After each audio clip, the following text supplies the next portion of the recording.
আপনারা যারা যারা শহরে থাকেন তারা গ্রামের পরিবেশ তো দেখেননি, অবশ্যই আমার এই ভিডিওতে দেখে নেবেন। আর ভিডিওটা কেমন লাগলো অবশ্যই ভিডিওর শেষে জানাবেন। চলুন তাহলে গ্রামে কেমনভাবে ধান চাষ করা হয়, চাষিরা কেমনভাবে চাষবাস করে আপনাদের সাথে শেয়ার করি। এই চাষি দাদাভাই গরু নিয়ে আর নাঙল নিয়ে মাঠে যাচ্ছে। মাঠে এই জুন জুলাই মাসে প্রচণ্ড বৃষ্টি হয়, তারপরে মাঠে জল জমে। সেখানে দেখুন এই নাঙল দিয়ে চাষ করছে এই দাদাভাই। তারপরে গাড়ি দিয়েও চাষ করা যায় আর নাঙল দিয়েও চাষ করা যায়। এটা গাড়ি দিয়ে চাষ করছে, আর আগেরটা দেখালাম ওটা নাঙল দিয়ে চাষ করছে। দুভাবেই মাঠে ধান চাষ করা হয়। যেহেতু এখন টেকনিক্যাল যুগ যায়, যেহেতু ওই জন্য গাড়ি দিয়েও করা যায়, নাঙল দিয়েও করা যায়। তারপরে চাষের পরে এই যে ধানের বীজ ফেলা হয়, তার থেকে দেখুন এই যে গাছ হয়েছে ছোট ছোট, এগুলো আবার তুলে ফেলা হবে। তুলে আবার পরে ছোট্ট ছোট্ট করে 2 থেকে 3টে ধানের গাছ এবং বীজ, সেগুলো আলাদা আলাদা করে ধান লাগানো হবে। সেটাই আমরা এই দেখুন ওইগুলো তুলে রাখলো না পাতাগুলো, গাছগুলো, সেগুলোই এই লাগাচ্ছে চাষিরা, এমনভাবে ধান লাগায়। তারপরে ধান লাগানোর পরে দৃশ্যটা এই যে দেখুন কেমন হয়। এবার এই ধানটাকে গোড়াগুলো পরিষ্কার করতে হবে, সার দিতে হবে, তারপরে সুন্দরভাবে একটা পরিপূর্ণ ধান হবে। আপনাদের আগে দেখালাম হাত দিয়ে ধান লাগানো, এবার গাড়ি দিয়ে দেখুন লাইন বাই লাইন কেমনভাবে ধান লাগানো হচ্ছে। খুব সুন্দর করে হাত দিয়েও লাগাতে পারেন, আবার গাড়ি দিয়েও লাগাতে পারেন। সব থেকে ভালো হয় হাত দিয়ে লাগানোটা, কারণ ওটাই খুবই ভালো হয়। তারপরে চলে এসেছি আপনাদের গ্রামের পরিবেশটা কেমন হয় সেটা দেখাতে।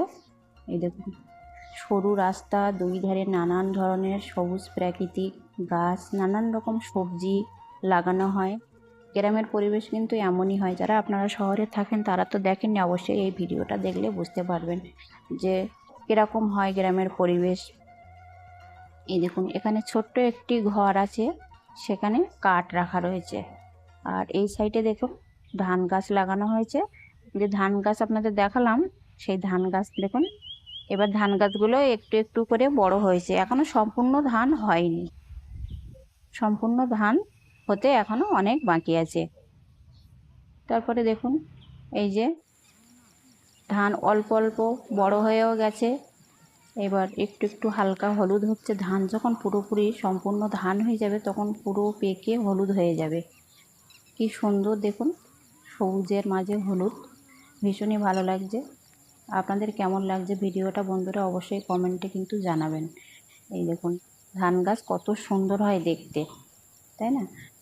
তারপরে এই দেখুন সম্পূর্ণ ধান এই যে হয়ে গেছে, পুরো মানে পেকে গেছে ধানগুলো। এখনও কিছু কিছু বাকি আছে, অল্প অল্প পাকছে, পুরোপুরি এখনও হয়নি। তারপরে আপনাদের দেখাচ্ছি। এবার দেখুন ধানগুলো পুরোপুরি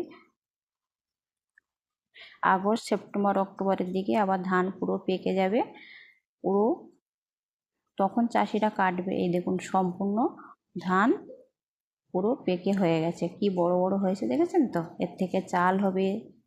এই ধান ঝাড়াই চাষিরা কাটবে, কেটে শুকনো করবে, ধান চাল হবে মেশিনে। তার সেটাও আপনাদের দেখাচ্ছি। এই দেখুন ধান পুরো সম্পূর্ণ হয়ে গেছে, পেকে গেছে। এবার দেখুন চাষিরা ধান কেটেছে, সেটা মেশিনের সাহায্যে কেমনভাবে ঝাড়ছে, এই খড় থেকে ধান ঝেড়ে নিচ্ছে। তারপরে